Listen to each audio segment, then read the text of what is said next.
Welcome to Super Genesis 2 Turbo, the podcast that is now available on CD, cassette, and the IntelliVoice voice synthesis module. I'm your host, GaminTank, and I'm joined by the man called Dark Morris. We bring the turbo. You are now tuned in to the most entertaining part of your video game week, with new episodes every single Wednesday on my YouTube channel. Welcome to the show. Welcome to the show. It's episode 56. Hell yeah. No Infernikus this week again. I've been told I could speak to is a situation. You just school is coming up and he needs to really double down on his work and he can't really be here during this podcast. School won't let him come out and play, basically. We've been told he's, I don't know, I'm just gonna see, yeah. So there's so much I could say about him. Basically, we can just say this. On his channel, Infernikus Plays, he actually made an update of his current situation. So if you do want to know where he is and where his whereabouts are, that would be the place to go. Yeah, there you go. Yeah, that's right. He explains it perfectly. He also went to a Google event and uploaded the video the night before this recording, which would be yes, and it's pretty cool. I mean, it is. He went to Google YouTube Creators Day, Irish Day, blah blah blah. Irish Creators Day, and it's really cool. So he just hung out at Google with a bunch of other YouTubers around the area. Yeah. And they all hung out, and he learned some stuff. He got some free food. Yeah. That's how it works there in Google. They have some snack bars and they invite stuff you for like free that. Shit. And you could just this is all free. Go take what you want. Don't abuse it.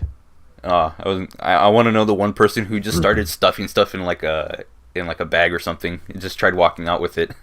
Mm-hmm. Jeez, somebody so petty like that. No, that's not the. Yeah, that's pretty cool.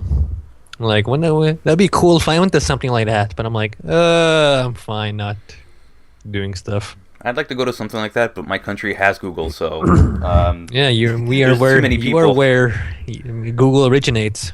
So they just take you for granted. Yeah, I mean, they lavish all the attention on the adopted child.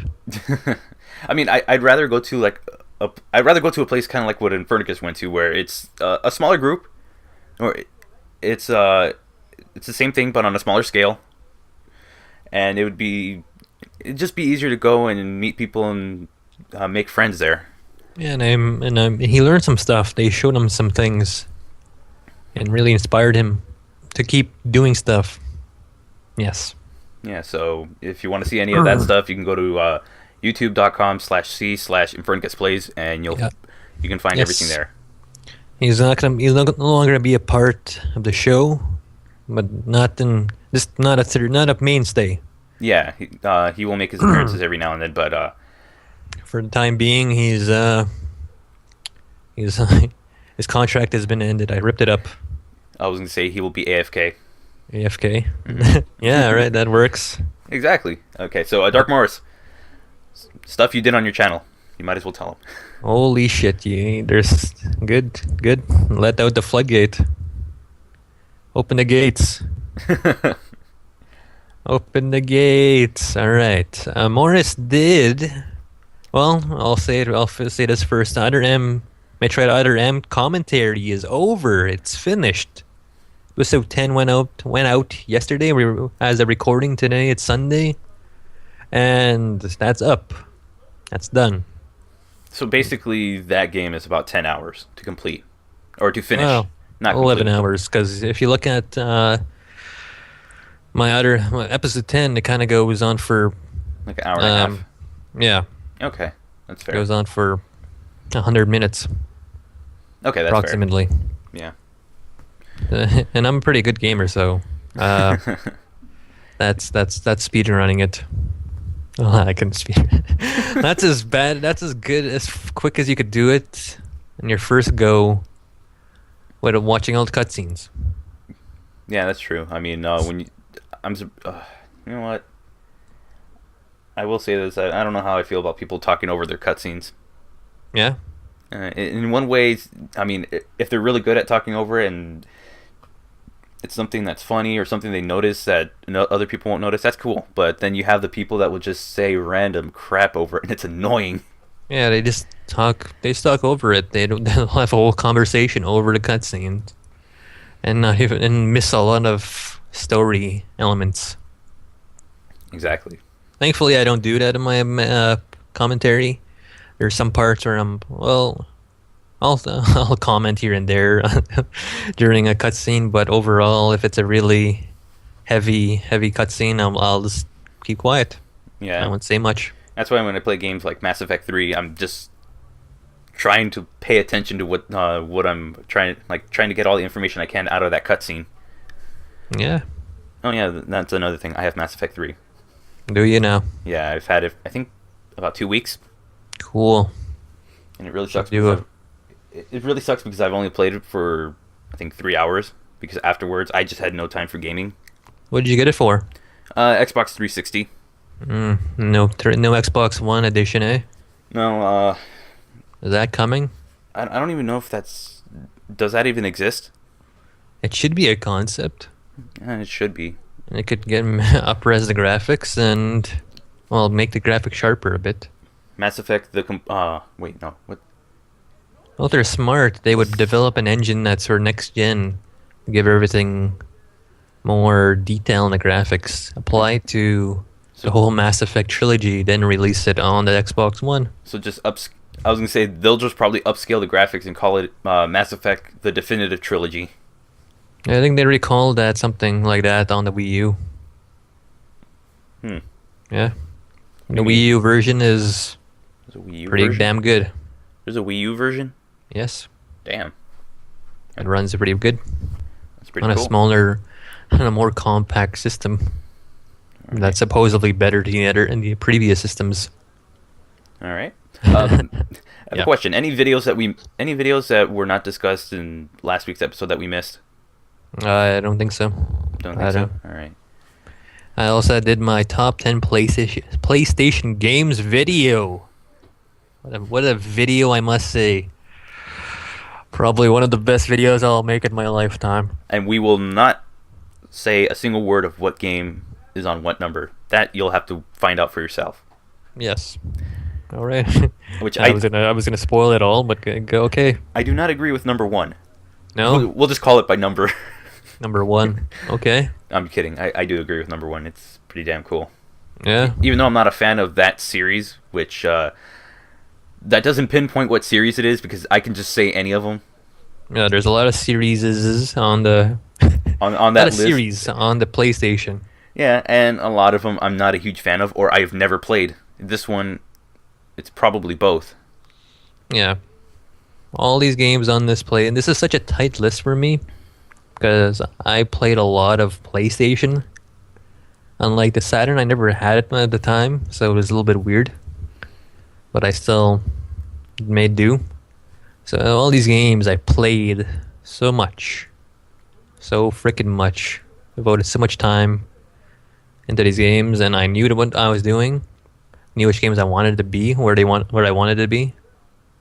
And it all fit together. I think it's a lot of affection for all these picks. All right. And I took a lot of measures to make sure this video was as good as it could be. Yeah. I will say I did like how you just took the Sega Saturn version of certain games and then just put it on there. Damn it! I can't say the word of it. But I did like that. You know, at least you had gameplay to show. I mean, you didn't steal it from the internet or anything. No. Yeah. Of course So not. When do I ever do that? never. Never. Well, I'll say one or two times I have done that. I'm guilty of it. One of my top fives. Like I'm lazy. I'm lazy sometimes, and I just like I have to. Sometimes I'll have the game, but I won't take the time to capture footage, hook up a system, and play it. Because that was a whole day for this whole video. I took a big. I pretty much practically had all my PlayStation games, put them in a pile, hooked up the PlayStation, and just played them all and recorded all the footage. Yeah. It was a whole day. Wow. Yeah. Oh, This and video is also, in HD. also I said one of my top fives, which is stupid because I only have one top five video Yeah. ever. I forget what it is. The top 5 worst birds in video games, which... Oh, right. I remember that. I think we talked about that video in this podcast. Yeah. I remember talking about it because the episode we had Wayne on for, what was it, 26, I believe? I want to say 26. I'm not too sure, but when we talked about it, I was working on it at that time, and then the next episode, I was allowed to talk about it, which sucks. Because I wanted to be done with it by the time we were recording that one. But that was then, this is now. I'm just going to let you guys know, I'm working on that Donkey Kong Country Returns video, only because, I don't know what the hell's up the past 2 weeks. No, ever since I announced that I was doing the video, I had writer's block, basically. Yeah. And then anytime I looked at that text document, I just could not get a word out. I see. But now I think I have the right inspiration to go in and do this video justice. Yeah, I think I told you just to do a straightforward review, not not screw around and make all these stupid jokes and try to take the focus away from the video game. All the stupid jokes were just wiped away as soon as all right, I got to it. So that will be coming. Yeah, do a hardcore review. Not going to give it a certain date. Never. No, I don't. I can't make a guarantee on this one because I want to take my time with it. You don't guarantee it? No. You're gonna like the way it is, but okay. I can't guarantee it. I was going for some stupid Men's Warehouse thing. God. I guarantee it. I guarantee it. Like, you look at my Alien Isolation video. I didn't fuck around too much in that video. Every time the camera was on me, though, I had to make this stupid shtick about something. Yeah. Though, that's my thing. Fat ladies and people in panties. Yeah. So that's what I did. Of course you would. Though the thing is, I don't know if I want to appear on camera. I just want it to be just a review. Yeah. I had that same question posed to me in my top 10 PlayStation games video. I'm like, should I be on camera? Should I not? And I'm like, no, let's not put my stupid face on there. Let's keep it all voiceovers. So. Yeah. And that was a good decision. I think that's going to be my plan with the video. So if you don't see me on camera, which is weird because I haven't been on camera in months. Yeah. So there's a reason. Because I would rather just have the gameplay be the focus of the video. Have you reviewed Super Mario Land 2? No, I haven't. You should get on that. You know what's funny? I always go for the sequel, but I never go for the original. Well, in this case, I like the sequel a lot better. Yeah, I've enjoyed the sequel. Like, there's a lot of fun stuff in there happening. Yeah, I know. Like, you have a Goomba with a fucking hockey mask. I think I'll do that after... There's a Halloween world in there. I might do that after Donkey Kong. Who knows? Yeah, then you have, like, a crazy fucking Wario pacing across the roof of his castle. All day long. Such a good game. 24/7, just pacing back and forth. Like a weirdo. Oh, he's a Wario weirdo. He's our weirdo. That Wario is such a weirdo. Ah. Right, so, okay. Yeah, so is that about it? Some stuff I want to talk about. Go right ahead. I shouldn't bring up this story, but no, I'm not gonna bring. I'll say in episode 54 was it, where we had the whole crew together. Yeah. Prior to recording and during the recording, I was going through this 4-day fasting thing where I didn't eat anything for 4 days. Oh God, that's gotta be brutal. Yeah, that was a thing I did intentionally to make myself better. And that's why if I seem off in that episode, that is why. Yeah. I wanna just bring this thing up too. I listen to a lot of podcasts, and there's this one IGN podcast about the PlayStation, but when they just focused on PlayStation, it's called the Beyond. Okay. And I'm not a long time listener, just a few episodes in, and they announced that two of the mainstays, the two hosts, after how many episodes? I think they're on 400, 300, somewhere around there. And those guys, they're done. They moving on to different things. Yeah, sometimes you run into that time in your life where you realize, you know what, maybe this isn't something I want to continue doing for the rest of however long I do this for, Yeah, and they realize now is the right time to get out while they can. episode 381, beginning of a new era. The two main hosts left. Well, I don't know if they were doing it because they had to, or and the company was just getting rid of them, or they're moving on to different projects. I don't know. But it was a very emotional podcast because it became more to them. It's not just getting on getting on these mics and talking. Yeah, it becomes a part of your life. Yeah, like the two hosts became best friends. And if it wasn't for that podcast, they wouldn't have that friendship. And in the episode, they actually break down crying, both of them. That really struck me. It really moved me. I'm like, I wasn't ready for that. Like the one guy started. There's got one guy. The one guy. I'll say, what is it? Greg. Yeah. He was there since the beginning of the podcast back in '08. So that's a long time he's been on the podcast. Developed it, and it was such heartbreaking to see him go. And I think about my podcast and like, when are we gonna get the audience? And I hope we do last till episode 300. Geez, that's gonna be like how long is that gonna be till? Let's see, we're on episode 55, so 56. 56. Sorry. Hey, I missed an episode. Okay. So every 50, there's 2 years. So 6 years away. Somewhere around there. Well, 5 years. We already got 1 year added away. Mm-hmm. Probably the biggest year for us was the first year because it was just us starting off and then slowly growing. Yeah, I believe we're very good at this now.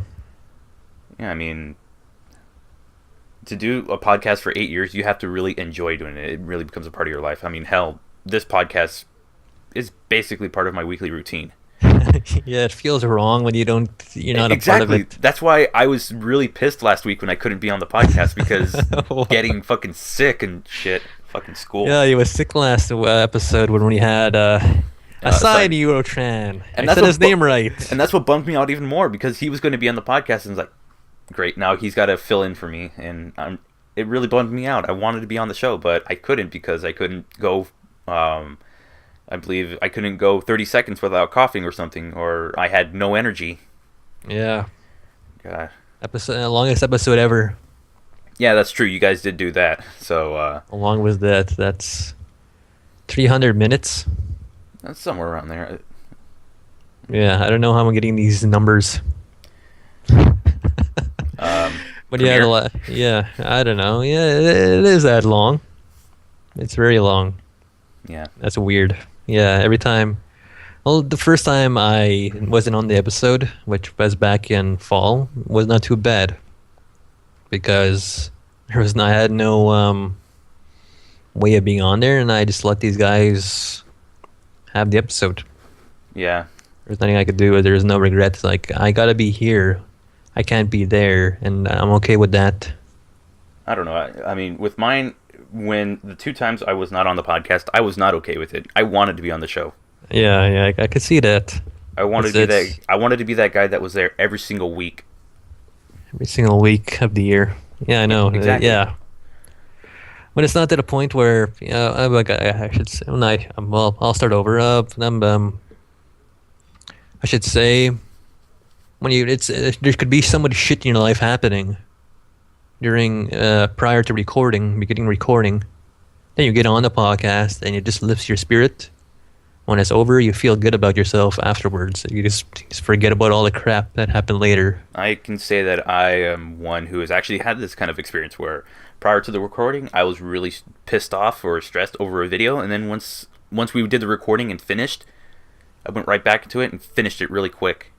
And it wasn't that I rushed it or anything, just because I was in the right mindset afterwards. Yeah, you just feel you're just all jazzed up and you feel good about everything. Yeah, it lifts your spirits. It's great. I mean, we do it because we want to do a cool show for you guys, but we also in a way, it's kind of like we're doing this for ourselves as well.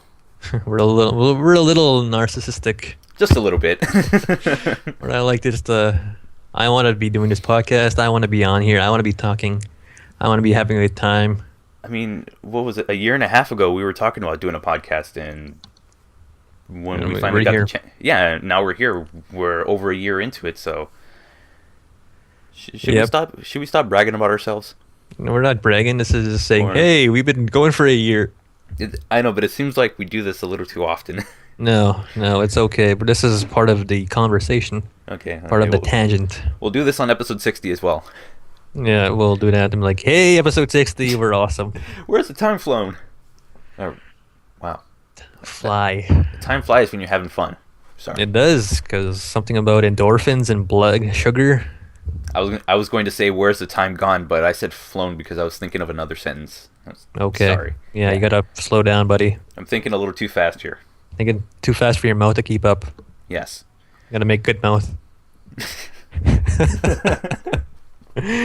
I think that's good. All right. We could move on. All right. Intermission. Intermission.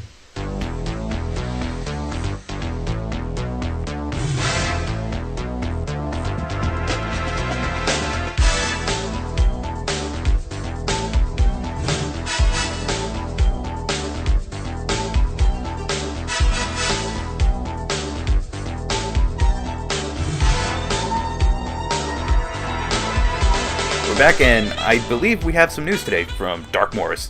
Yes, it's time for Dark Morris's news desk. With Dark Morris, because I have a news desk and it's a table. More of a table than anything. Or wait, it's a coffee table, we'll say. All right. Or some people in the olden days called it 11 something? What is it called? 11 port, I want to say. Davenport? Oh, Davenport. That's what they call it. I don't know. I don't know if that's correct or anything. Oh, great. Or whatever. I just gave the misconception that I'm really old. Yeah. Crystal Dynamics acquires new talent. On February 17th, 2015, Crystal Dynamics welcomes Thor Blisted. Jesus Christ, I'm just butchering his name. Well, at least Blisted. What work has this person done? This is the second. Hold on. Okay. This is the second employee to leave Naughty Dog for Crystal Dynamics. Nate Wells joined the Tomb Raider team back in early December 2015.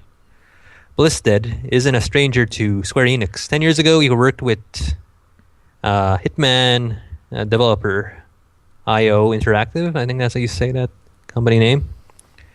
I just want to bring up, he worked on a lot of games. He was with Naughty Dog, working on Uncharted, I believe. Blah blah blah. Same with Nate Wells.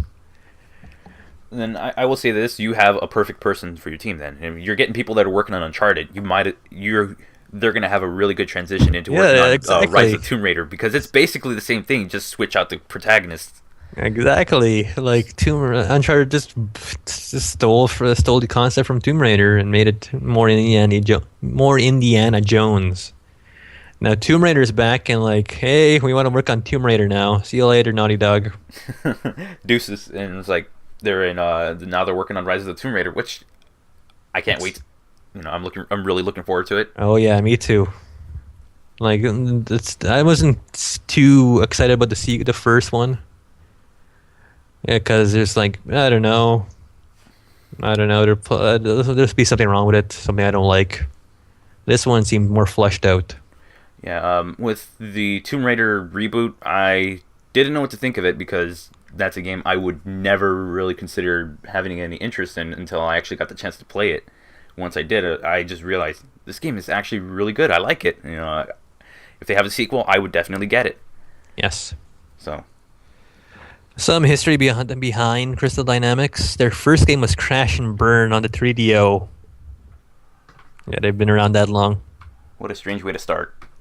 They also made Gex, Enter the Gecko, Gex 3 Deep Cover Gecko, Soul Reaver, and their first Tomb Raider game was Tomb Raider Legend in 2006, which gained great reviews.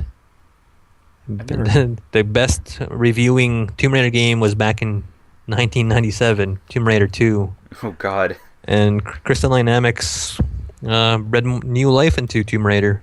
So basically, up from Tomb Raider 2 all the way to the one released in 2006, there was no other good Tomb Raider game compared to the others. I believe they were good, but Legends just brought it up much more.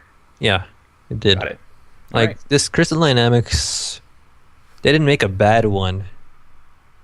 It just the IP was just stuck in the past and being a thing of the 90s. Because you look at Tomb Raider, you look at Lara Croft, you think PlayStation title, launch title, or whatever. Not even a launch title, exclusive. Well, I wasn't thinking PlayStation, but yeah, that works too. And the Legends and the old when they got on the license, they made like Tomb Raider games like you remember them, but better graphics. Yeah, which is cool. I would like to look back at those older games. I would like to play the older Crystal Dynamic Tomb Raider games. Now they're making Rise of the Tomb Raider, and they're really awesome. What was Legend released on? 360 and PS3? I believe, yeah, something like that. Okay, so I'll see if it's... They did Legends, they did Anniversary.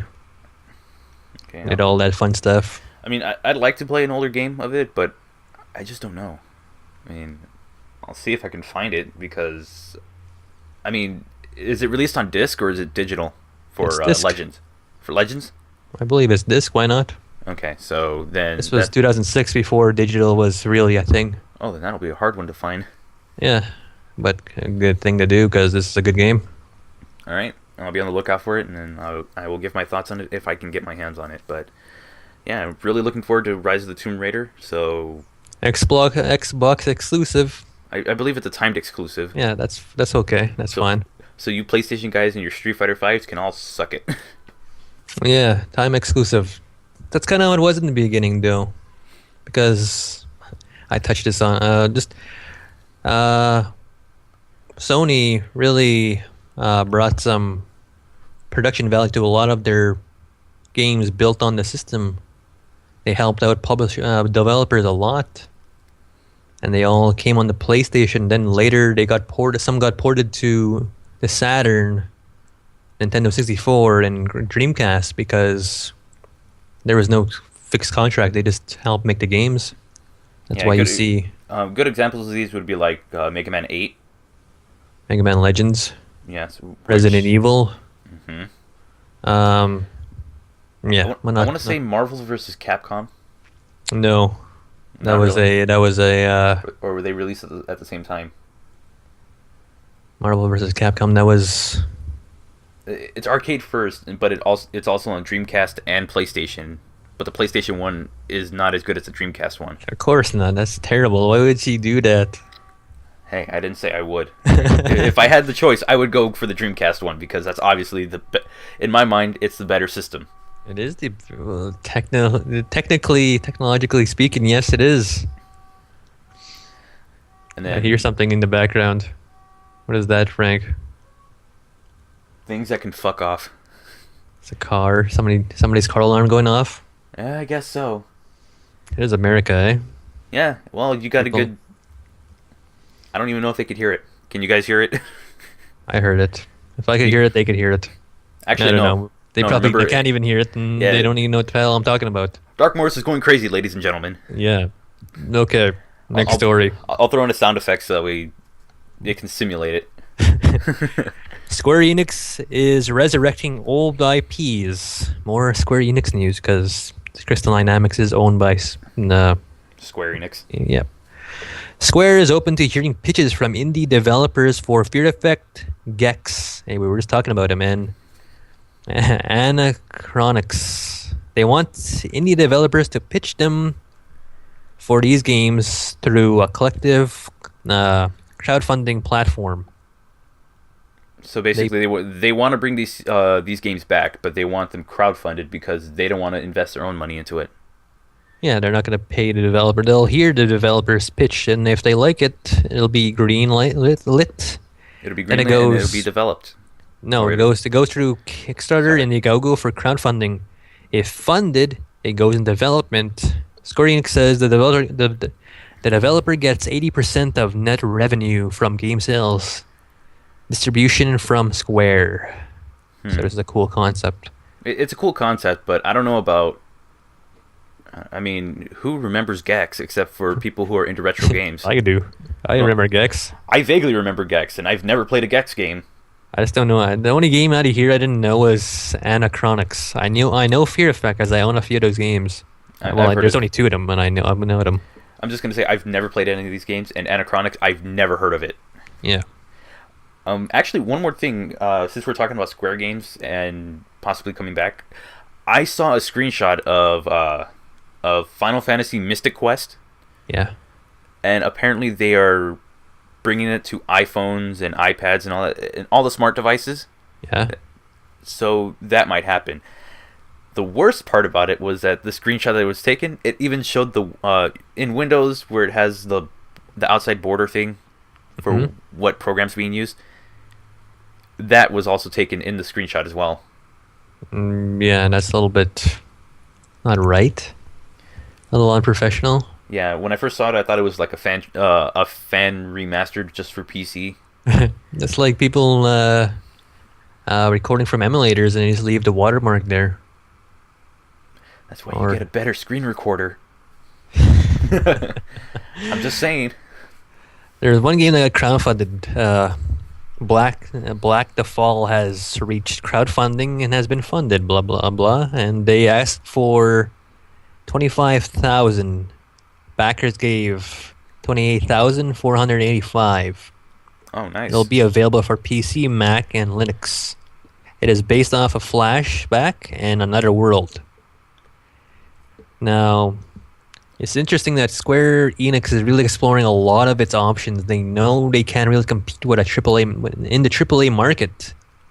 So go for the more obscure games, or the games that older gamers would remember, and then hopefully try to reignite something from there.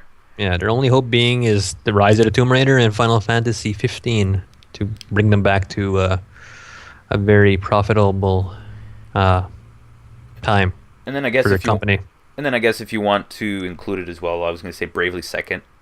That's more for the handheld gamers, and then for the mobile gamers, they're working with a company that makes the game Brave Frontier. Yeah. On a sequel, so they're hitting all the smaller areas. They're not going. I mean, they only have 2 games that are going in the triple with that can be considered AAA. Everything else, it's all the smaller stuff, but it'll all add up. It will. Yeah, so it should. Like people talk about why don't they just make these older games, these older Final Fantasy games, like they were on the Super Nintendo? Well, it's because those games don't sell as much as they want. They need them to sell. They don't sustain a big company like Square Enix, Capcom, Sega. I mean, I like to consider myself one of those people who's like, they don't make the games like they used to, even though I don't play as much Final Fantasy as, say, someone who really wants Final Fantasy 4 HD 3D graphics, but I don't care. I'm just going to say this. That would be a good idea if the video game market stayed the same. If the video game, if everyone who's played video games, if the interest stayed the same, a game like that would do very well. Yeah, however, times have changed in the almost 20 years. So it has been 20 years since a legitimate Final Fantasy game came out. Exactly. So, Final Fantasy 7 was 2007, 1998. Yeah, but you were saying something along the lines of a Super Nintendo game. Yeah. If most gamers were interested in JRPGs, especially those kind, then yes, a Final Fantasy game just like Final Fantasy 4, but a bit more modern, something up to today's graphics and standards and all that stuff. Something like that would work today. However, we just don't have the same interest as we did 20 years ago. I mean, now it's first-person shooters and sequels and stuff. Well, it's not an interest. It's just they don't sell the numbers that the company needs to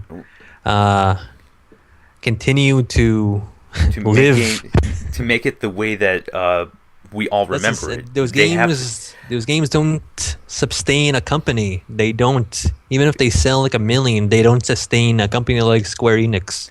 Exactly. I'm just saying the tastes of the general public of what they would play, it's changed.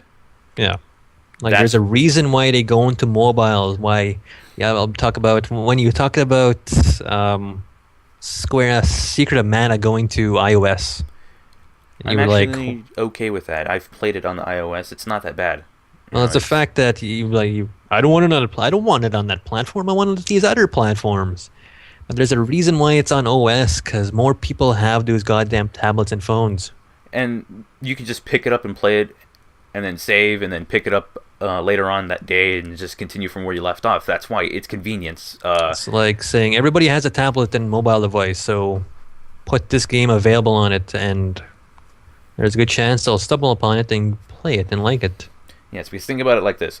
Like you were saying, everyone has a smartphone. They have a smart device. There's no denying that. There are plenty of exceptions.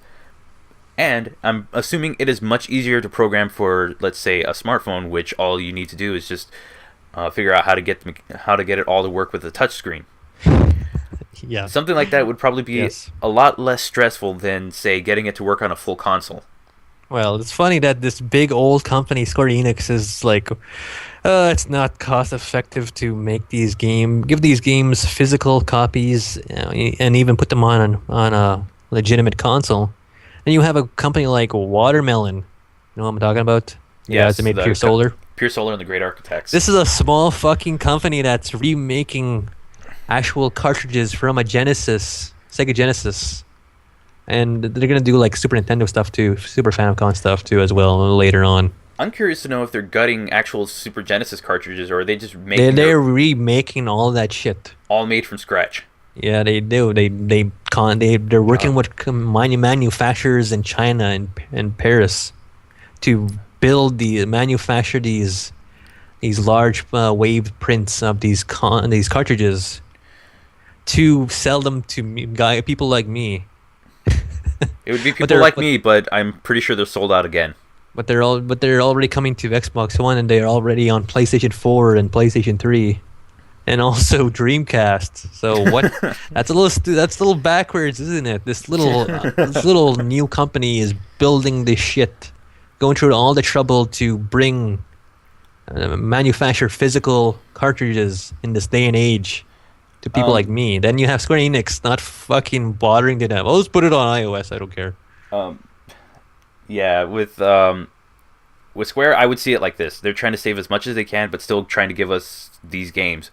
With Watermelon, I want to say that the original... They're doing God's work. Yes. Aside from that, the original run of Pure Solar, the ones that were on, like the original version, which was on Sega Genesis and had a CD enhancement with it. Yeah. I have this feeling that was just a passion project. And then when when it came to a point, it was like, you know what? Our game is pretty damn good. We want to bring it to more people. Unfortunately, not everyone has a Sega Genesis, and for those who are lucky enough to have the CD... There seems to be a lot of it, because that fucking game sells out all that fucking time. And I'm lucky that they just... When I put my order for Pure Solar, like on the 8th of February... Yes. Just a couple... On the 15th, they finally got word that... Alright, the third wave is ready. Everybody will get their copy. Well, let me just say this. Who's buying those games? Retro gamers. Yeah. Guys like us. Well, more like you. Yeah, you would have this game if you had money and a job. No, I would have that game if I had a Sega Genesis that functions. Well, when you have an income, you could get a Genesis, Frank. That all happens when you get an income and get a job. Employment. I'll just do the GoFundMe. No, I'm kidding. I won't do that. That's really backwards. What the fuck? But for them to want to actually bring it to more people that don't have a Genesis or don't have a working Genesis or whatever their situation is, bring it to the newer consoles. That's what they're doing. Dreamcast, I think, was a funny gag that they did. I have this feeling that somebody made a dare with them. And it's like, you know what? Let's port this game to Dreamcast. Like, yes. I think they think like me, where they're like, it's like it's ways hard. Like, it feels like you're betraying yourself putting it on these newer consoles digitally. Yes. But it's so fucking hard to manufacture an actual Genesis cartridge.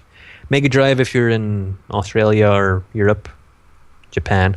Well, then putting on a disc would make perfect sense then. Yeah, and putting on a disc is very cheap. Especially on a system that you can easily burn a disc for, like the Dreamcast. Because I'm sure they ran on cobbled Windows? Yeah. Yeah, I ran Well, out of it's Windows. easy to fucking.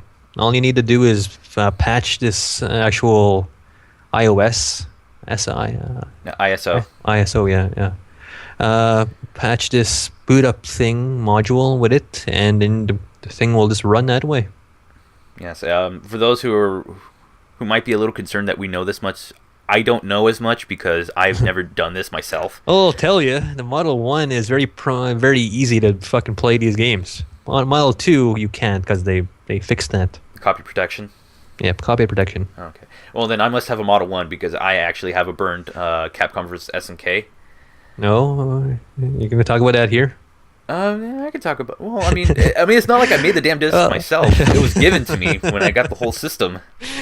Yeah, I modded my Saturn, and pretty much all my disk systems are modded before the fucking To be PlayStation 2 to be region free. and play burnt discs. Hey, I even have a chip. He wants to preserve his discs. Okay, he wants them to stay I in even perfect have some condition. chips for my PlayStation 2 and Xbox 2. I haven't put the chips in there, but the chips, I do own the chips. I just need to put them in my consoles. Put them together, solder some wires together, and then yeah, those games could like play burnt discs if I wanted them Speaking to. of burnt discs, and I guess we can say piracy. Yeah. I'm just gonna openly say it. Piracy. You have a perfect reason. Those are backups of your discs that you already own. So Yeah, I'm not playing games. Yeah. Isn't it the same as doing that with a CD? You buy a CD, you want the CD to stay in perfect condition, you put it on your computer, you take the CD out, and then you put all the music on a blank CD, and you just burn it that way. So if you go in a car and you want to put in some music, there you go. Yeah. Now Still, Leon, I don't know about that.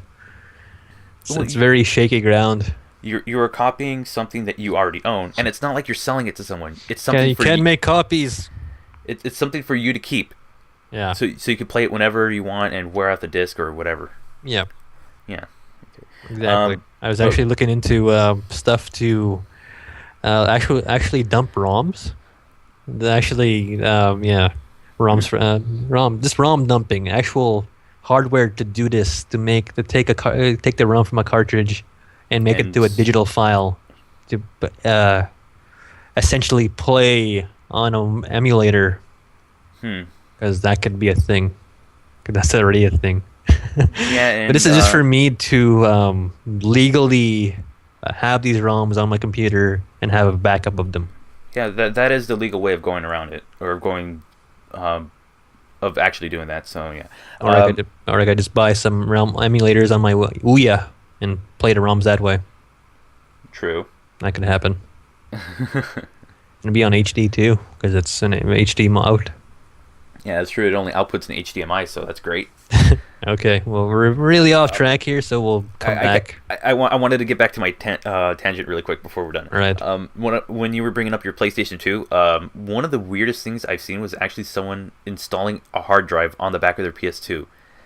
And Okay. Yeah, that is hardcore.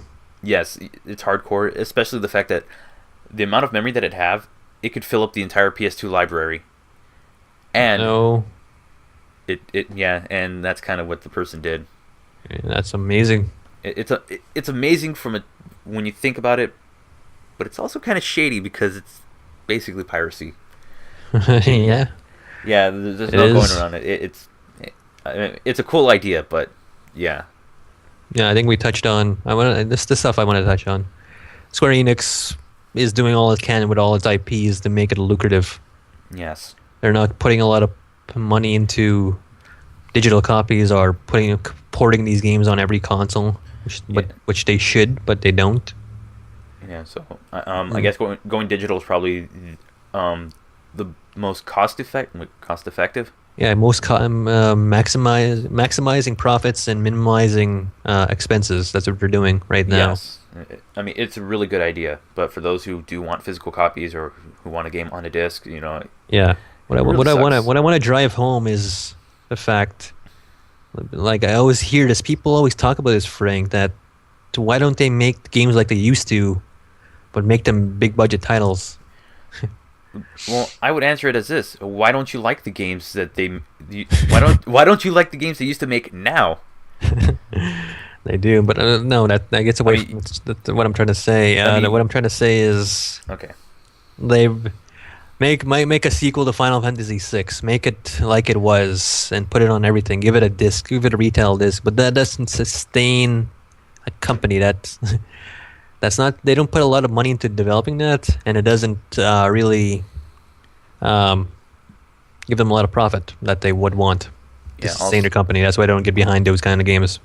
Also, you're basically wasting a lot of space that could be used. Because if you're telling them to make a game that's a sequel to Final Fantasy VI, think about it.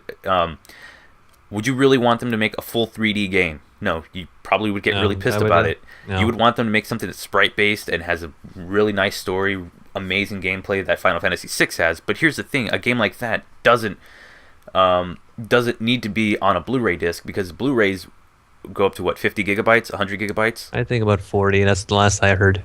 Yeah, okay. Well, the game that you were asking for gets nowhere near that. It could barely fill up a CDR. Exactly. I mean, why do you think 700 megabytes? As much as I don't want to bring up this game, how come you don't see the other indie games come out? I mean, I know there's a difference of they're independent. Square Enix is a big company, but still, there's a reason why you don't see Fez, you don't see Super Meat Boy, you don't see Braid, you don't see them on a physical disc. I was gonna say Minecraft, but then I remembered 360. Well, yeah. but also you can tell yourself, you can tell the other people, okay, you want a Final Fantasy VI sequel.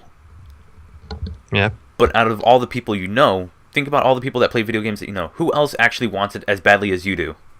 Yeah. And there's your reason why you don't get and it. People that want these kind of games probably won't even buy the game when it comes out. That's the whole problem with Operation Rainfall, with the Xenoblade Chronicles, The Last Story, and Pandora Tower. I think that's I said all right.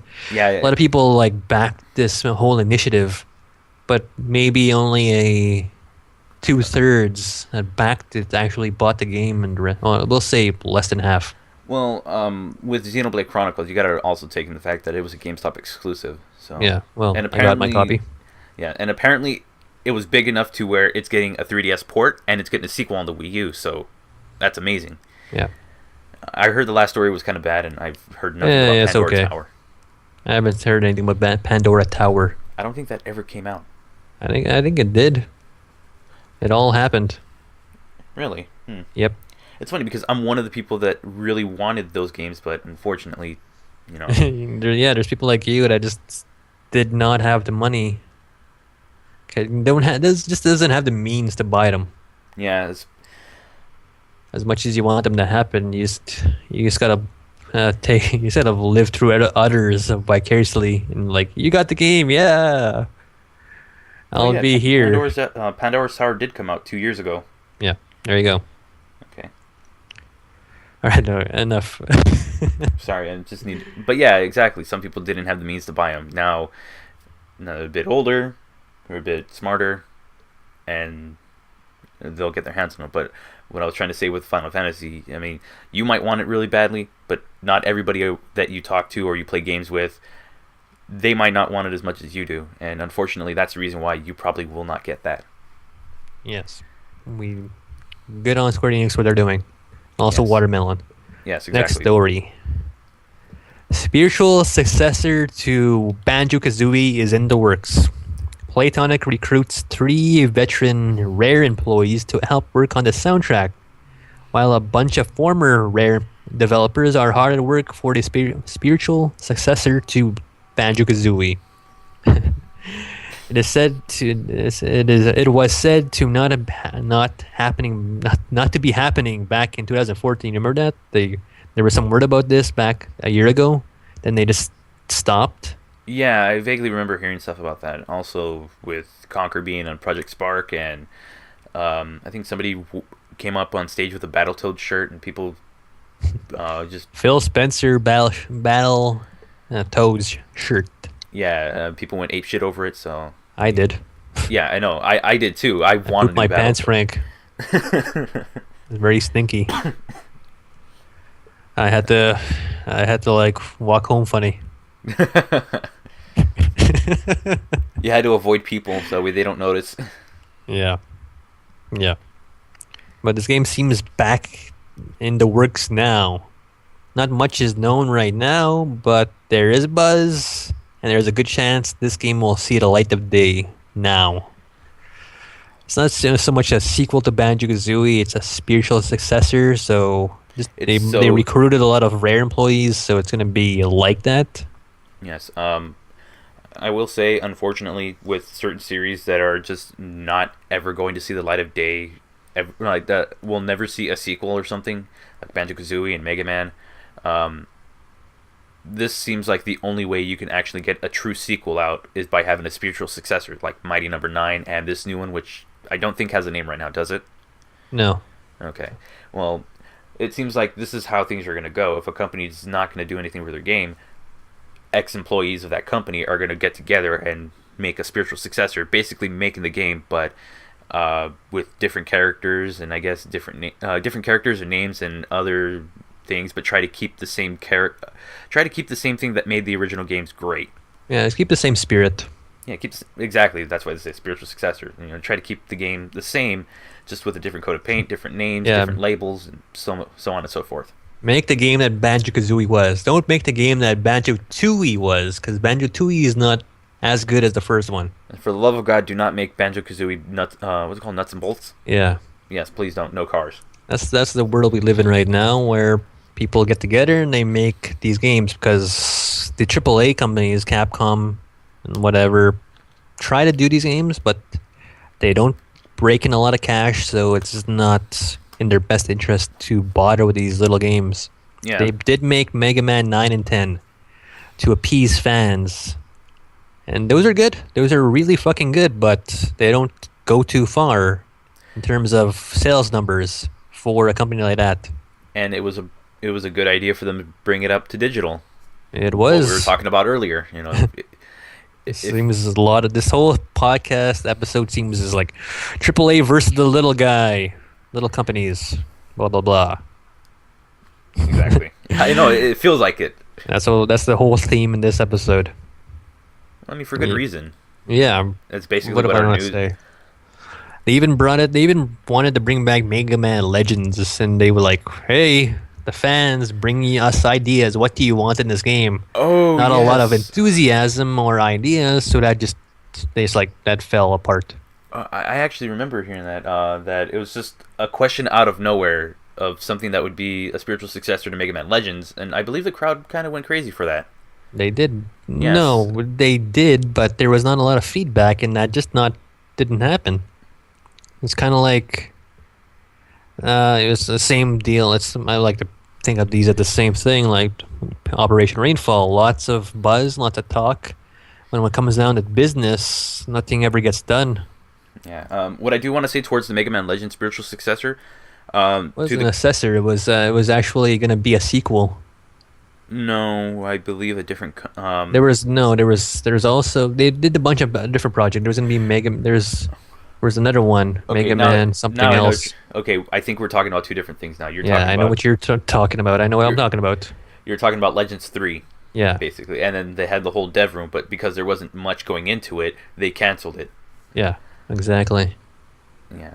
Somebody should, but some company should get on that, make a Mega Man Legend 3. That's the one I was bringing up. I believe it's the company Keiji Inafune works for, a concept. Yeah. They should do. They're doing Mighty Number 9. They threw out the idea. What if we make a Mega Man Legends spiritual successor? The crowd went crazy for it. Really? So here's what I say. This is recent? God, I don't remember how long ago it was. Might have been last year. They should do a crowdfunding for that. And once Mighty Number 9 gets out the door, exactly, get to work on Mega Man Legends 3. That would be amazing. Once Mighty Number 9 is out and it has all of, once it's out, give it a little bit, reintroduce the idea. The crowd's gonna like it, and you'll have a game that you can work on. Yes, just tweet about that. I'm gonna tweet about that. I would. Hang on. Let me verify my information before I say anything, because I feel like I just spouted a giant lie. How do you spell Inafune? KG. Oh yes, good thing my YouTube, my Google search is such in tune with me. It knows what I like. It understands me too well. My Kaji Inafune. I don't know. Make a spiritual successor. Oh wait a second. Mega I think Man I just lied to it. Legends. I don't care. I'm putting the idea into this guy's head. Make this Well, game. You just heard it here on my podcast. Me live tweeting. Yeah, Keiji Inafune about this idea. There's actually a crowdfunding platform. Okay, never mind. I think I just made something up by accident. But there is an article on the internet saying that Keiji Inafune once said that he would be happy to make a spiritual successor to Legends. Then fucking do it. Exactly, it would be great. It'd be amazing. And I'm actually thinking about doing a commentary playthrough on Mega Man Legends. I feel bad that I think I might have just lied on the internet on the podcast, like a huge lie. That's so fine. Even if you're wrong, you're correcting yourself. You understand. I hate when I say something on the podcast and I don't know what I'm talking about, and I learn later it's wrong. But in the podcast, you just think I'm just I'm gonna own up to it. You know what? Yeah, that was my fault. Yeah, you realize your mistake. But then again, I'm trying to look it up really fast. So if it does exist out there and I was actually right, then that's perfect. And if not, then I just corrected myself. Whatever. It's gonna be it's a concept now. I put it in his head. People are gonna to retweet me and be like, "Yeah, that's a great idea. Let's get behind this initiative. Crowdfunding." Oh, Alpha Unit replies. He wanted to go back and finish Mega Man Legends 3 after leaving Capcom, but they didn't let him. Okay, there you go. That's when a spiritual successor would be the best idea. I'll tweet. I'm live tweeting Alpha Unit right now and be like, I'm gonna tell him this is a G1 from Screw Attack. Yes, we're live tweeting on the show. So Inafune has a company now. And he could kickstart it now. He can introduce the idea to fans and then kickstart it. Kickstart it after Mighty Number. Do you actually use an actual letter for number or just a number? And I think it's Mighty NO dot and then 9. That's too much. I get mine. That is too much. You ran out of your 140 characters? Yeah. Inafune has a company now. Has a company in East, and he can kickstart it after Mighty Number 9. I have this feeling we should just go to intermission and then just come back with a response. We could go to intermission now. Wait. Yes, we're done for news. Yeah, so we'll go into intermission and then we'll come back with the response after it. So, all right. Cue the music.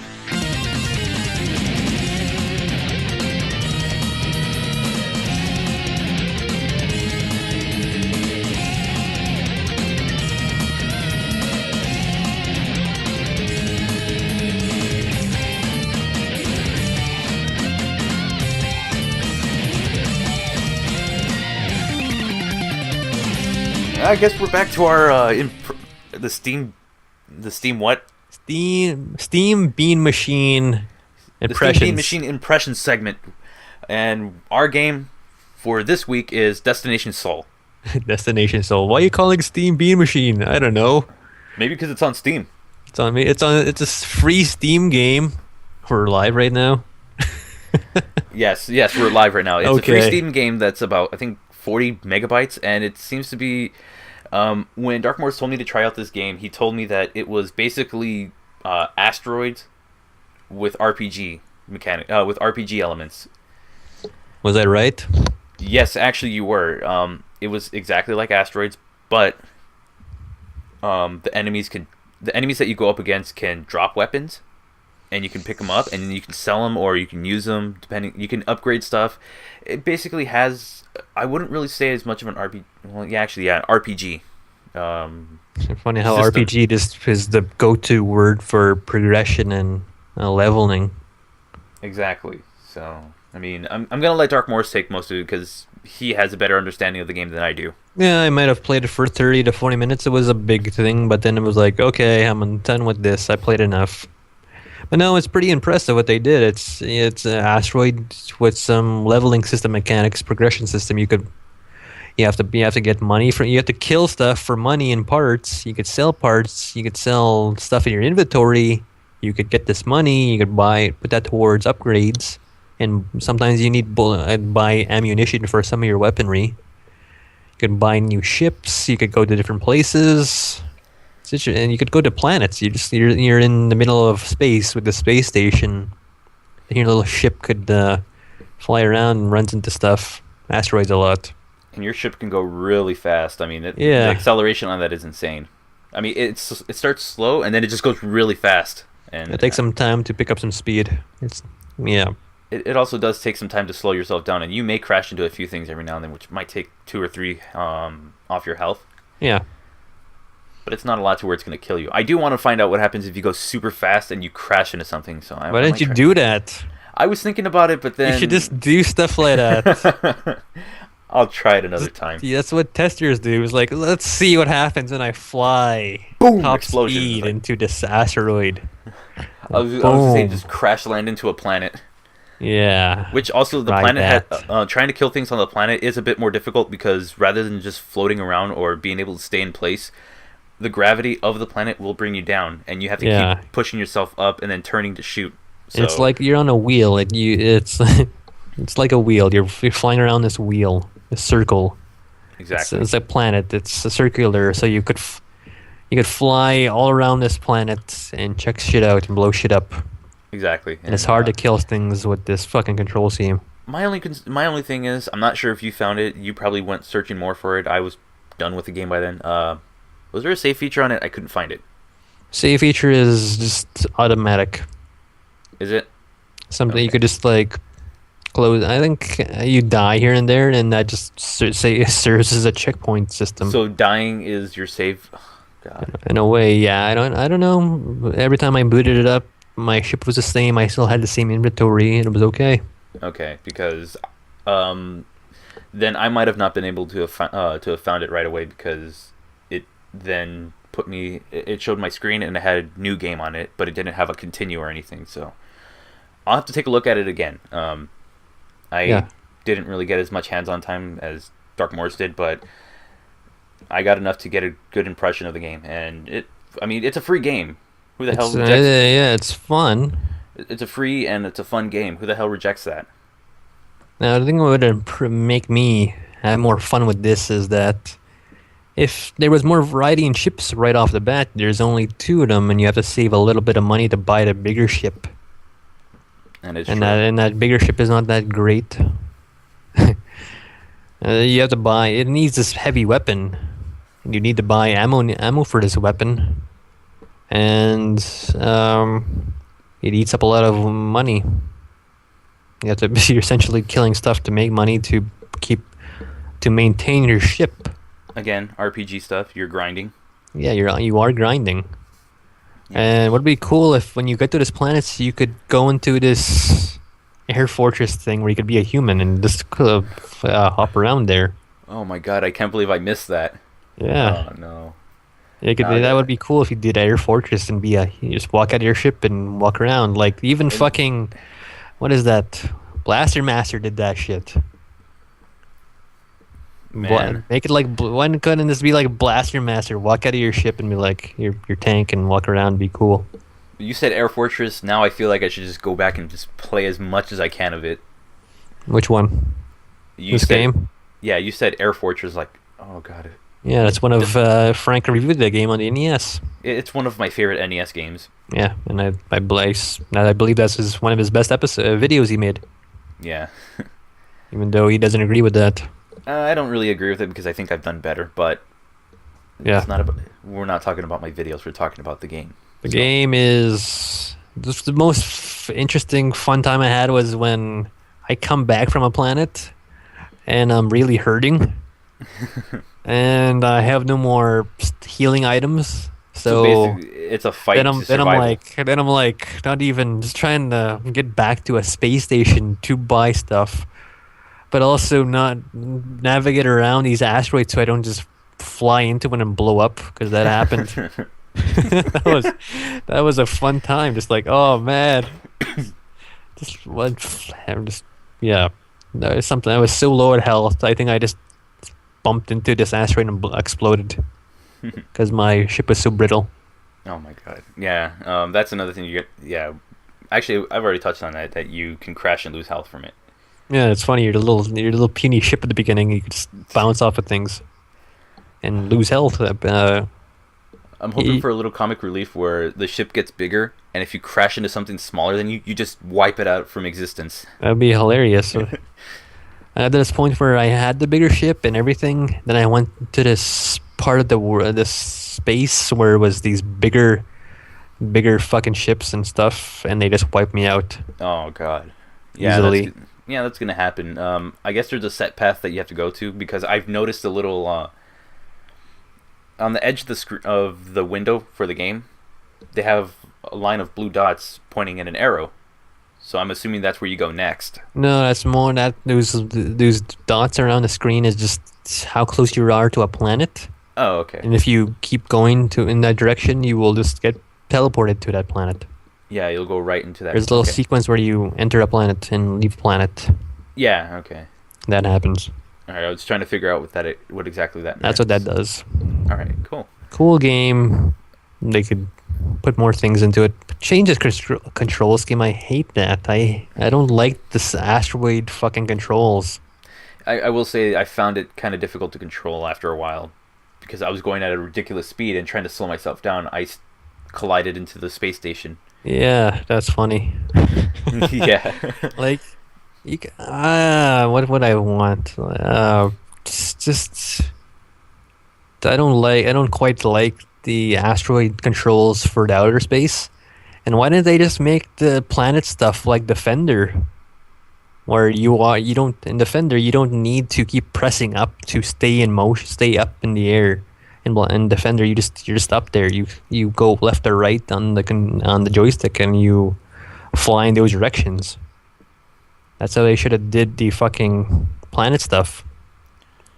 What I was I'm gonna say this only because this is something I would hope for. Make one of the segments when you go into a planet where you're trying to shoot them, and they'll just try to shoot bombs to stop your attacks. Yeah, I don't know. I'm describing another Atari game. I have this feeling it's Defender. Well, you could drop. I think that you might be talking about He-Man and Defenders of the Universe, where you could drop a bomb. That's not really a bomb. It's just a rectangular white thing that is supposed to be a bomb. Oh, it works like a bomb, and honestly, yeah, that'd be pretty cool. You're trying to drop bombs on Skeletor. Wait, did I just call that thing a bomb? See, that's using your imagination. Yes, ABGN reference. Exactly. Atari. So you even got a quote from that. Well, it didn't really. It's the voice synthesis module. Is that what did you say that in your intro? Yes, the IntelliVoice voice synthesis module. Oh yes. Is an attachment for the Intellivision that it basically gives your video games a voice. B-17 bomber. Bomb squad. It won't be easy. We could quote it for days. Yeah. The code. Figure out the code. Sorry, I just had to get that last one. All information and link about this video game, this Steam game, will be in the description. It'll be in the YouTube version, so any other versions that you could find, we'll make sure to link it there. Yeah, so you want to check out this game, give these guys notes and support them. The guys, they're actual people that made this game. Yeah, it'd be really cool. It's free. I have one more game to bring up. Okay. Unfortunately, it's not a Steam game. It's actually a Nintendo 3DS game, and it's a free-to-play one. And some people might already know what I'm talking about. Pokemon Shuffle. Yeah. Good God, does this game have a wrong place on the Wii? I mean, not the Wii. The 3DS. It's basically Candy Crush on the 3DS. It's a puzzle game where you need to line up 3 of any Pokemon to attack the Pokemon that's on the top screen, and you have to knock it out. That's the entire thing. All right. You can have +3, +4 combos where you just have like 3 of the same Pokemon or 4 of the same Pokemon. Or there's also Mega Evolutions where if you get the Mega Evolved Pokemon 3 in a row, you take out everything around it. And you have your combos and stuff. And you have a set amount of turns. If you don't get it in a certain amount of turns, then you lose a life. You lose 5, then you're gonna have to wait to either replenish them or you can buy more. Oh, there's a buy more. Yes, exactly. It's that kind of game. Pay for more. I don't know how that works. Pay to play, basically. Well, they give you so much, and like, okay, now your trial is over. Give me some money if you want to continue. Or give me some money if you want to do better. Exactly. Pay to win. This really sucks. Not in the terms of people just wanting free stuff on a handheld. This is Nintendo's like they're basically trying to turn the 3DS into a mobile phone. Yes. An iPhone, an iPod. Well, I mean, it already has a smaller entry fee, because if you think about it, the smartphones are ridiculously expensive compared to a 3DS, and you don't even have to get the new 3DS XL. You can get the first model 3DS, which I have. Mm-hmm. You can get it for a very low price, and then not only that, you can play this free game on it. So that's a good thing. I just don't really agree with this kind of game being on it. I'm just saying. Some of the other things I would like to bring up, since I can't believe I completely skipped it. With the Pokemon, you can, at the end of the battle, depending on how well you do, you have a chance to capture it. And if you capture it, you can use it as your own puzzle piece, or whatever they call them, the pieces. So you can have stuff from the new games. You can have like a Charmander. You can have Bulbasaurs. You can have Squirtles on your game board, and then you just match them together. And it even adds the Pokemon. The one thing from Pokemon, which obviously they're going to add it, the weaknesses. So if I'm on a board and it's a Charmander on it, and I have a Squirtle, I can put the Squirtle in it. In my there's like a row of 4 or 3 or however many they give you, and those pieces will be added into the game, into your game board, and you can use those to do more damage to end the battle faster. Okay. Yeah. And it's not like other games where if you win, you keep that life that you're using and you just keep going on with it. No, you use 1 life every single level you go through. I see. Yeah, so it's gonna be, it's not gonna, you won't be able to play it as long as you'll play something like Candy Crush. It'll be a shorter, it'll be in shorter bursts. All right. Yeah, so So when is Nintendo gonna make their Pokemon version of Flapping Bird? And Flapping Bird. A Fapping Bird? I don't know. I don't know how that goes. I always mix up those names, and their Pokemon version of Angry Birds. When is that gonna happen? Shit, it could happen soon, I guess. That's what they're doing. They want to They want to look. They're taking notes from that model, this free iPhone game models, and they're trying to apply that to the Nintendo, so more people would feel that their Nintendo system, their handheld is... Yeah, so they can sell more systems. It's not going to be a system seller completely, but it will get more systems into other people's hands. And here's the thing. It's smart that they used an IP that people recognize. Yeah, exactly. They have a lot of IPs that they recognize. Yeah. So That people recognize. They'll recognize Mario, blah, blah, blah, Link. Link is the most popular amiibo out there. Yeah, I mean, Mario, Legend of Zelda stuff, Pokemon stuff, people are going to recognize that, so they'll easily go to something like that. So that's why something like this, with Pokemon thrown all over it, it's a good idea. Yeah, it is. It's like people just want these devices, and they want some quality free stuff right off the bat. That's what they want. If it doesn't have that, they don't even bother with it. I don't consider the 3DS something I would want a free game out of. No.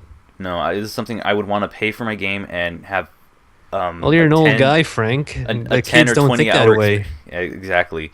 The kids want free shit with their devices out of the box. I know, but I would rather have an experience that's 10, 20 hours that I've paid 15 to 20, maybe $40, depending on whatever the game costs. Yes, I understand that. I want my full experience. I understand that, but kids don't think that way anymore. Yeah, I know. It's all about convenience and It's like demos for us back then. or demos now, because the demos work the same way, with the exception of the 3DS has a limited amount of use for it. Like, you can use it a certain amount of times before that's it. Yeah, but back then it was like get this disc and you get you get to see how these games are and play them. Like I think I played the demo of Tekken 3 quite a bit, and all you could play was Eddie. I think you could only be Eddie, and you would just keep restarting the demo just to have a fight. It has Eddie Guerrero. Eddie Guerrero? I forget how it was. Something like that. Eddie Guerrero? You mean the pro wrestler? No. His name is different. Okay, I was like, what? I don't know. Something like that. But he's the capoeira fighter in Tekken 3. So that's the only person you could play as in that demo. And I would keep playing that demo just have a fun time with that kind of system. Yeah, we're from a time where a demo held your attention as much as an entire game. Yeah, as long as you wanted to play it. It was cool. Exactly. I had a disc for Goofy skateboarding on, I want to say either Windows or Mac. I don't remember.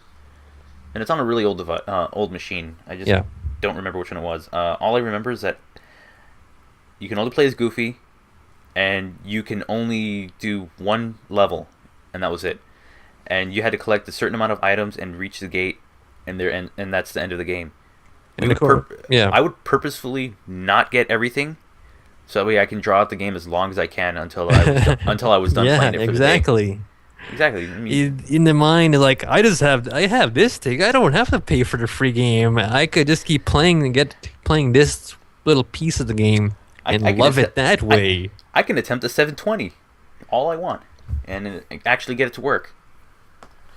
That's the mindset we were in. But we grow out of it. We think, I want the whole game. I want the full thing. I'll pay for it, and it'll be good that way. It'll be authentic. It'll be everything. I'll get my money's worth. That's another thing. It's funny because that whole thing with the Goofy skateboarding game, I noticed that I did that with Super Smash Brothers, the demo. Yeah. Did not play with other people. Played the demo on my own. And I have about 9 hours in it. Yeah, so yeah, I really made that demo worth it, and it was just training until I got the actual game. So these free apps, games on these devices, these mobile devices, we'll say, and handheld devices, are this generation's demos. Exactly, and that's the thing that sucks. You don't get the full game. That's the only difference between us getting demos and them getting freemium games. For us, you buy the game, that's yours to keep. You have every single thing on that disc. All you have to do is work for it by playing the game. With this, you can pay to get rid of ads. Still not get. You can pay for extra lives, which that's not the full game. You're paying for smaller things. Where's the function that lets you pay a certain amount to have the full experience uninterrupted by anything? They want to extract as little as money as they can for a prolonged period of time. They'll keep taking money out of your pocket incrementally through a year. That's why I have never paid for any kind of in-app purchase on my phone ever. That's what these games do. $2 this week, $2 2 weeks later, $2 another week later, $5 a month later. That's how it keeps going. And at other times, I've bought games on my phone. I haven't bought in-app purchases. I've bought games, so that way I can have the full game on it. You could get Secret of Mana. I could if I had the money on my account. Is it on? Do you have a device that could run it? That has it available? I have an iPhone 4S, so I believe Secret of Mana is on the App Store. Okay. Yeah, so I mean, Get that game. yeah, realistically, I could get the game, but I think it's See, like $7 or $8.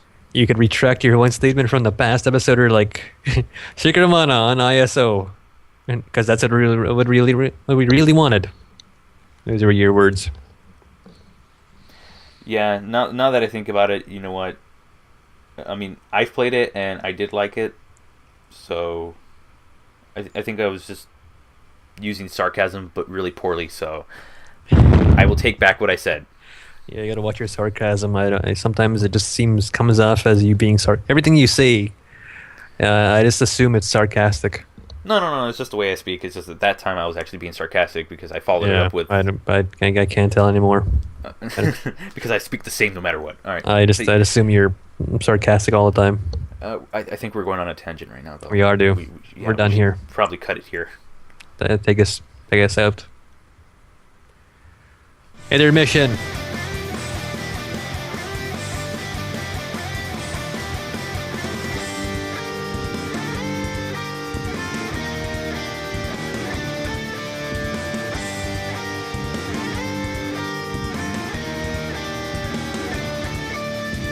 GaminTank uses Phoenix down. Welcome back, everybody, and I guess that's a nice one. Yeah, it is. I was just thinking about it, like Phoenix down. The Revive Dark Morris. Revive Dark Morris to bring us our topic, which is an interesting one. So we will be talking about the Order 1886 for the PlayStation 4 exclusive title, a new IP by Ready at Dawn.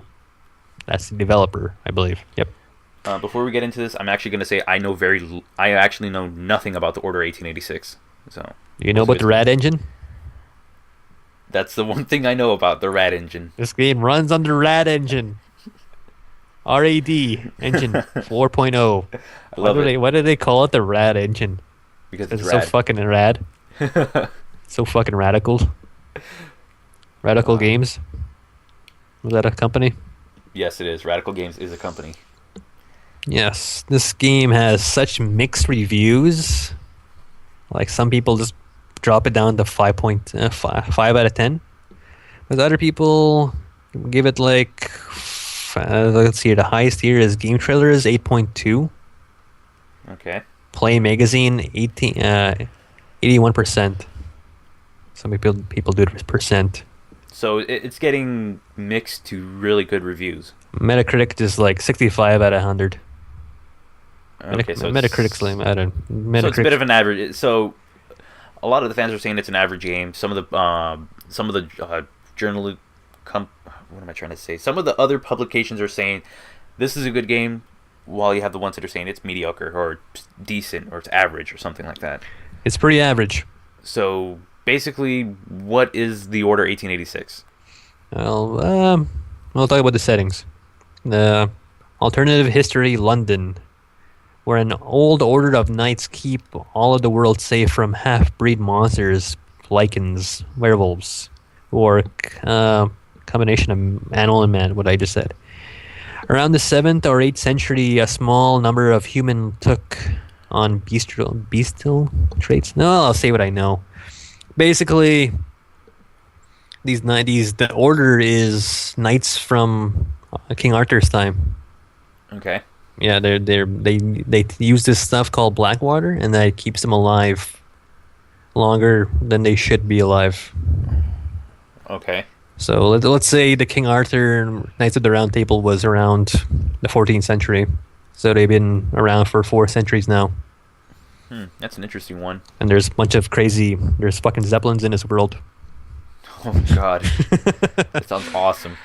Yeah, it's basically their alternative world. These monsters really push technology forward more than it should, because this is in 1886. That's the actual year in the world, and they already have these guns that shouldn't come around to World War II.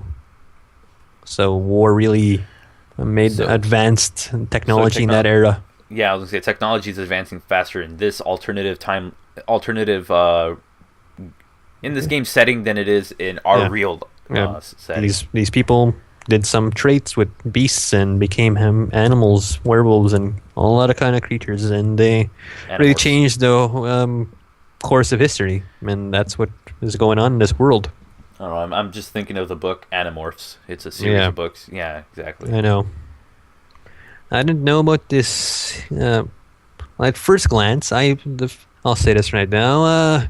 I'll say that. That's my one. That's my like my catchphrase. I'll say this right now. I'll say this right now. When I seen this video game in E3 the first time, I immediately thought it's gonna look pretty on the PlayStation 4. It's a PlayStation 4 exclusive, new IP. It's gonna look very pretty on these new gen graphics, but that's as far as it goes. And Really? it's new assets. I mean, like, this is a new game. All of work is gonna be built to build these mechanics and how the game works. Just to get the look, the aesthetics, the mechanics, the story, just to get that all off the ground. That's all this game is doing. And I knew if they make an order 1887, and which they will probably do, it'll be fully realized. It'll be the game that most fans want this one to be more of, because it's pretty. It suffers from just being a new IP. It's like not much to it. It's pretty quite. People say it's short. So that's the complaint of the game, basically. Then Some people say 5 hours. Some other people that are not so keen on beating game as quick as they can, savoring, not so much just the way going here, playing this game word by word, looking at every pixel there is to see. But they just play it normally. They just maybe they'll go off the beaten path. They look at this one room. they'll go and explore for a bit, but usually they stay on the path to finish. Yeah, the they game. don't And dally a lot. They don't dilly dally a lot. They just So basically, with that will take like 7 hours. And this game's how much? $60. Is there any free DLC coming out? I don't know. Yeah, I would have a problem with that. Why? Because, well, first off, I mean, you compare it to... I don't really want to compare it to other games, but you're going to have to compare it to other games that will give you it gives you a different experience, but the amount of time that you can... that entire story would take place is more than just 7 hours. It's probably anywhere from 15 to 30 hours. No, it's not that big of a game. But this game seems like... you're saying it's a good-looking game, but it's really short. Well, 5 hours if you just do nothing but skip cutscenes and push yourself through the game in a way that you speedrun it. You're going to have those people that will do that. They will go through the game as fast as they can and realize, I've only played for 5 hours. I thought I was going to spend so-and-so amount of time. Well, those kind of people are buying the wrong game. This is not a game for them. For those people. So basically, it's not a game to finish, it's a game to experience. Yeah, if I'm getting this game, I'm playing it for the new world they're trying to build. This new IP, this new look. So you're basically going for this lore that they're developing. The lore, and just that it's a new next-gen game for my PlayStation 4 that I want to have that's very story-driven. Yeah, that's what I meant. Like you would want this for the story and what it can bring story-wise, rather than just the gameplay. All right. Say I was a Sony fanboy, and I got my PlayStation 4. Was not really into. Killzone didn't do it for me. Knack didn't do it for me. Infamous Second Son didn't do it for me. But now look at this one. I'm like, this is new. I like this kind of story. I like what they're going with it.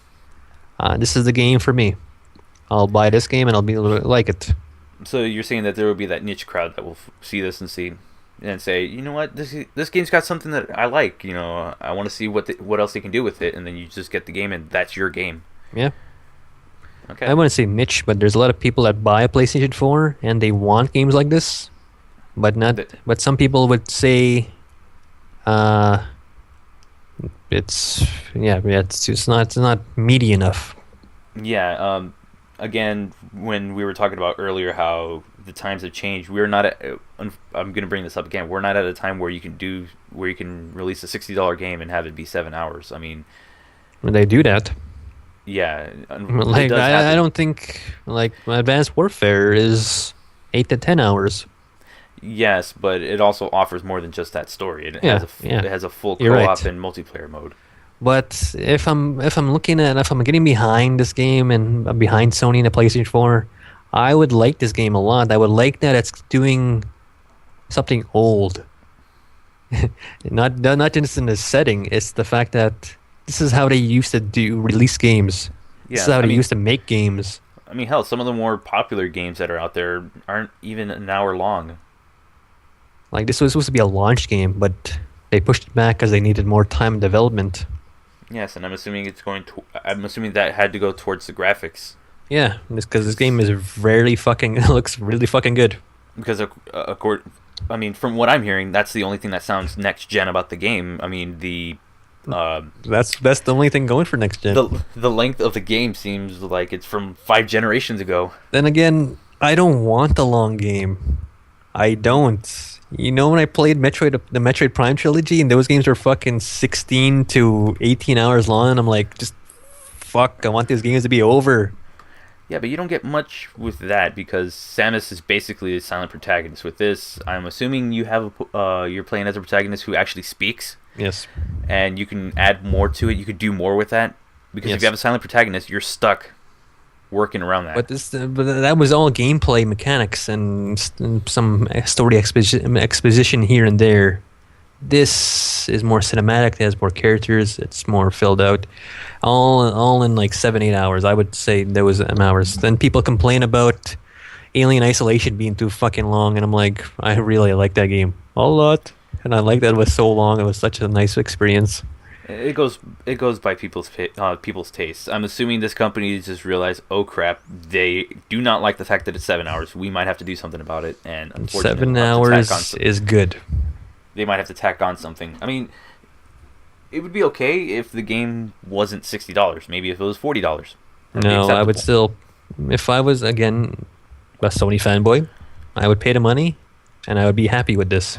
Yeah, but that's a fanboy. That's a blind follower, basically. Well, not really. Yes. Saying if I had more affection for Sony, and I would have wanted something for my PlayStation 4, get this and feel good about it, because it's like it doesn't. Most games don't need all that fucking shit. All Yeah, that's this game length padding. Some games do kind of drag out for too long. I know a few games that are like that, but It's then there are also games that seem like they're a little too short. Oh, yes, it does. Like fuck. Why would you keep playing Dragon Age Inquisition, Shadows of Mordor, where it's like it's 40 to I don't know how many more fucking hours they squeezed into that game. But I'm like, at some point, I'm like, why, why am I doing these fucking side quests that are so meaningless? And then you get to It's a just point. I guess it's just the fact that I want to keep doing everything this game has to throw at me because I love this game, and I just want to squeeze. I want to have everything it has to offer. I want an excuse to keep playing this game. Exactly. That's why people will play games like Dragon Age Inquisition, which is about what you're saying, 40 hours. They want to play it their way, which if they really like the game, they're going to go through and do as much as they can so they can keep playing the game. But then again, you have people that just say, you know what, I'm just going to see beginning to end of the story. I don't care about any side quests or any of that stuff, so I just want to play through it. Yeah, this game is. I feel that this game is very slick, and it's. They don't put any filler. Fucking hate filler. What I was going to say is that this brings us back to Metal Gear Solid 5 Ground Zeroes. Yeah, The fact that it was about, what, 2 or 3 hours? 2 hours. About 2 hours if you do everything. If you're watching all the cutscenes in the main story and beating the main story, Exactly. it'll take you 2 hours. And if you do the side stuff, it's probably an extra hour and a half. No, with Ground Zeroes, I had a fucking good time when I actually did everything in the game. That was such a great weekend just to play nothing but Metal Gear Ground Zeroes for the whole weekend, and that filled my whole weekend. I was doing a lot of missions, looking. A lot of the things I did in the game were just an excuse to keep playing the game. And when I did those stuff, it was really rewarding in a good way. But in that kind of says more, you're contradicting yourself with Dragon Age.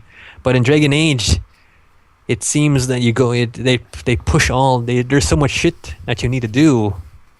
There's too much, I want to say. Yeah. In this, it's like you could want to be. You want to play. Well, here are some things here for you to do. Dragon Age is like, all right, here's a stack of papers. You need to do them all. Just drop a big stack of folders on your desk, and these need to be done by Monday. Well, now this brings the question with game length. What is an appropriate game length? What is the good middle ground for it? Let's say 10 hours, 12 hours. As a minimum? As a good length. Just if I want something to be like I played, I'll bring another game. Metroid Other M. There was no dragging on in that game. Everything was all paced well. And 10 hours to 11 hours was a good length. I like that. It was not too short, not too long. That's why I even praised it in the commentary. Where this is good. I like it. I like that way. I like it that way. All right. Yeah. I guess. Well, what? Sorry. The only reason I ask that is because I have 3 games that I can pull out of my 3DS and say these are definitions of this game has this many hours. This game is this many hours. This game I'm still playing for the same hours as those 2 combined. I got to bring up Pokemon. I got to do it. All right. Pokemon Omega Ruby, about 15, 16 hours. Finish the story. That might actually be a bit less. I'm not sure. Then I'll just say Pokemon Y. 14 hours, finish the story, done. Okay. And I'm still playing it. Yeah. Not Pokemon. Legend of Zelda: A Link Between Worlds. 14 hours. I complete the game, as in did every single thing I could do in it. Okay. Same amount of time. Yeah. Fantasy Life, completely different game. I'm about 30 or 40 hours into it, and I'm not even done with the story yet. Oh wow. So I'm thinking that the game length is, well, obviously it's what you want to do. Yeah. And what you're expecting to do. It just depends on what you want. I mean, whatever an acceptable game length to you. Yes. Well, so I'm gonna say this personally. How I would go about this game is I play it. I would do just main story, everything, no side shit. First playthrough. Then I would play it again and do all the side stuff. And that would, to me, justify a $60 purchase. But then there's the argument to be the argument that shorter games should cost less, longer games should cost more. Whoa. So yeah, okay. That's like you want to say that if you can't have it fucking both ways. Exactly. Look at Skyrim. That game you could easily put 200 hours in that game. So what if like who the fuck developed that game? Bethesda? Bethesda? Yeah. I don't think so. Yeah, it's Bethesda. You're sure? Yeah, I'm looking at my copy of Skyrim right now. All right, Bethesda. They could just come knock on your door and be like, we know you paid $60 for this game, but since you put this much time into it, all right, we're gonna need two more. We're gonna need $2 more $100 from you. Oh fuck! Pay up. You see these guys behind me? They have bats. They know how to use them. That'd be terrible. Imagine that game developers that that charge by how many hours the game could be completed in. Yes. And here's the thing: what if you got somebody who's not very good at video games, pick up a huge game and say, I'm just gonna play as much as I can, and they end up wasting like 200-300 hours in it. Or if you get a multiplayer game that you're playing for, like when I was playing Call of Duty, it was about 400 hours I was putting into it. But you paid for those experiences. You paid for Call of Duty. Like every year, we pay $60 just to play online. And you might pay more depending if you buy DLC or not. That's your thing. That's on you. For those who buy it, I'm not going to judge you because I actually do have the season pass for it. You can't have it fucking both ways. You can't have your cake and eat it too. Though, I mean, not for, like, I don't know. I would say something for the Order. I have this weird thing of it. I mean, I don't really like the idea of it being full price, but I could see the other side of the argument. Then make the longer games more expensive. You don't have to buy this game, Frank. You don't even have a PlayStation 4.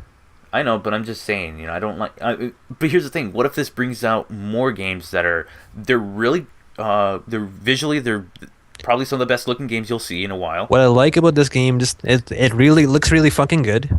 The story and what they're trying to build in it is really fascinating and interesting, and also the gameplay.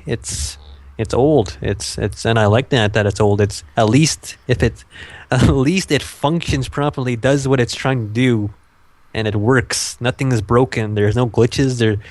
It's not stupid. That's great. Okay, so here's my question: are you okay with it being $60? Yes, I am. If this was a PlayStation, if we turned back time to that time, and this was a launch title for the PlayStation 2. And albeit it's the same. It's the graphics of its time. Just everything is the way it is.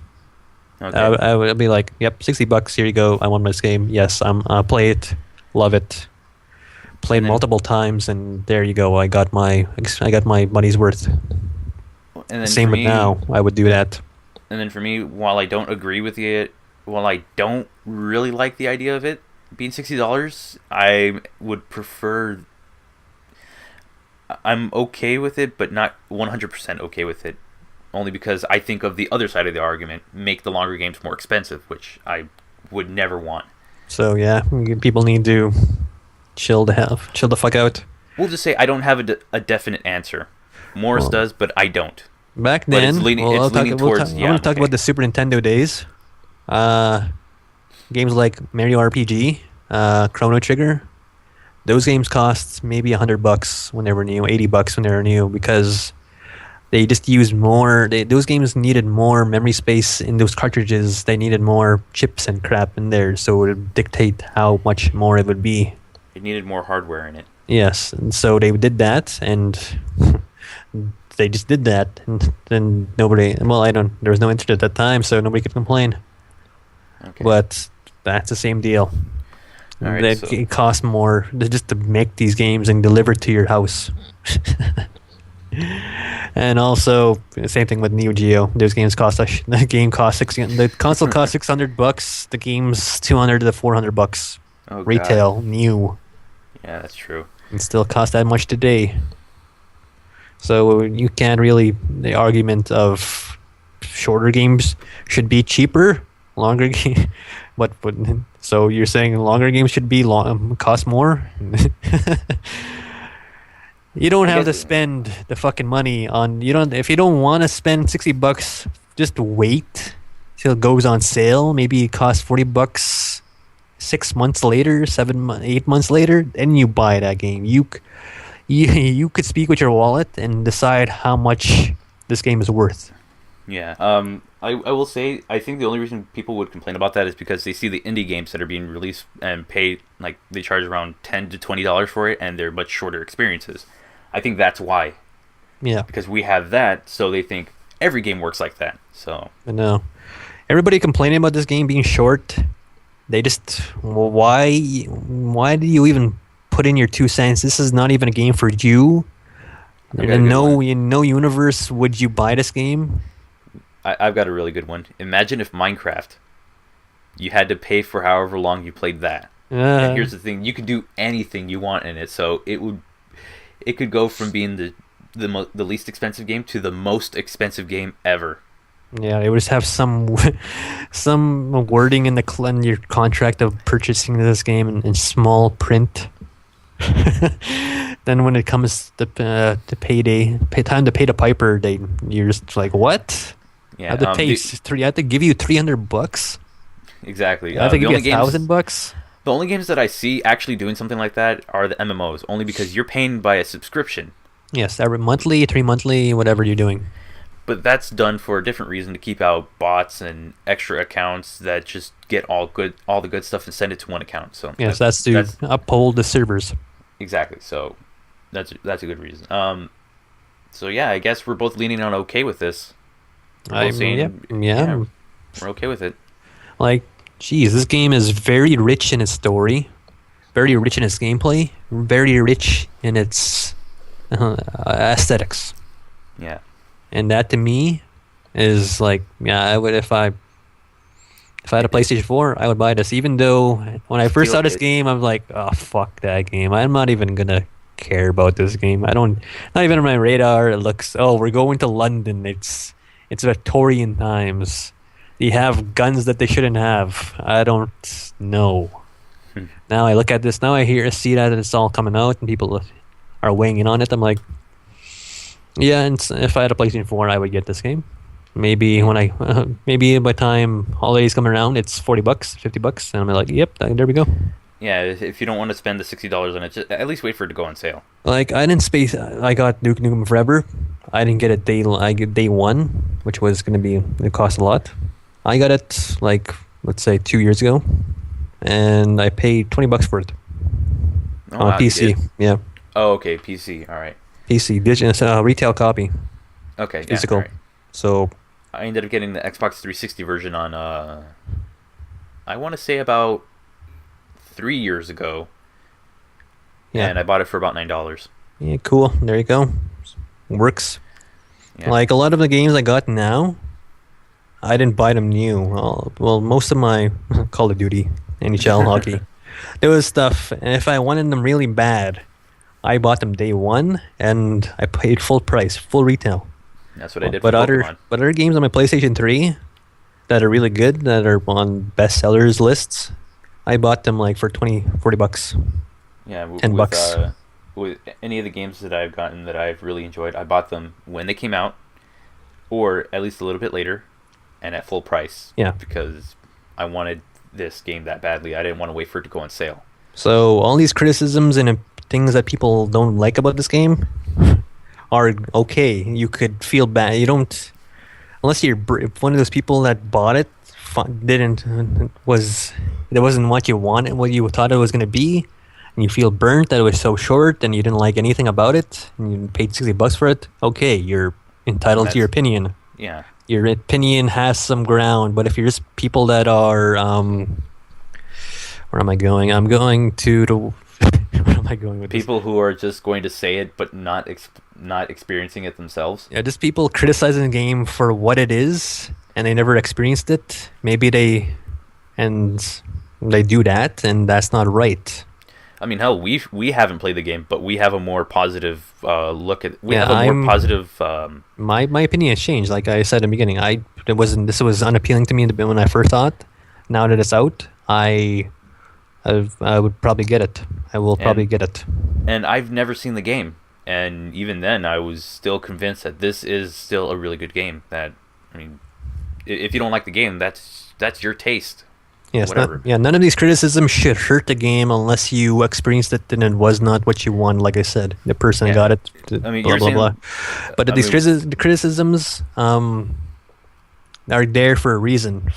If this game is not your thing, you don't need to get it. Yeah, if you're interested at first, and then you hear the stuff, and that chases you away. Okay, good. These reviews and criticisms and everything it says about it works, so you don't have to waste your money. Don't sit there and bash it because what it is. Yeah, you're entitled to your opinion, but then again, so are we. So, I mean, everybody is. Yes, but I'm not being so brass about it. I'm been logical and actually. I'm just saying. I'm not saying, oh, your opinion doesn't matter because for so and so reason. No, you're entitled to your opinion. You're entitled to express your opinion. But so are we, and we can express our opinion in any way we want. And my opinion is, if you criticize this game for what it is, and you don't have it, you're not going to pay money for it, shut the hell up. Wouldn't that work the other way? I'm just saying, wouldn't that work the other way around? We're praising the game, but we've never played it, so should we shut the hell up? I'm not really praising it. I say I'm saying good things about it, but yeah, I'm just talking to people that are. Well, I'm going to eventually get this game, I believe. Okay. I don't have a PlayStation 4 right now, so I can't play it. That's just how it goes.